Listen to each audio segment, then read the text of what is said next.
ஸ்ரீ குருப்பிய நமக. நான் உங்கள் வேல்முருகன். இப்போ அந்த பதிவு பார்த்தீங்கன்னா, இன்னைக்கு செவ்வாய்க்கிழமை அம்மனுக்கு வந்து உச்சிகால் பூஜை நடக்க போகுது. 12 மணிக்கு, சரியாக 12 மணிக்கு அம்மனுக்கு அபிஷேகம் பண்ணலாம்.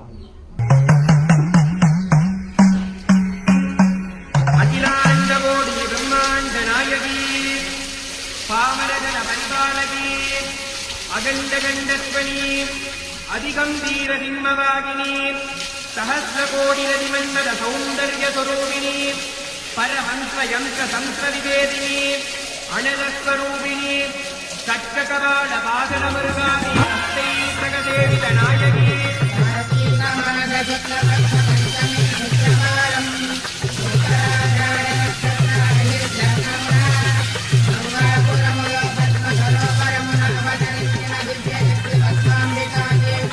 அம்மனுக்கு சிறப்பாக அபிஷேகம் முடிஞ்சது. அதை தொடர்ந்து அம்மனுக்கு வந்து அலங்காரம் பண்ணணும். நெக்ஸ்ட் வீடியோவில் பார்ப்போம். நன்றி, வணக்கம்.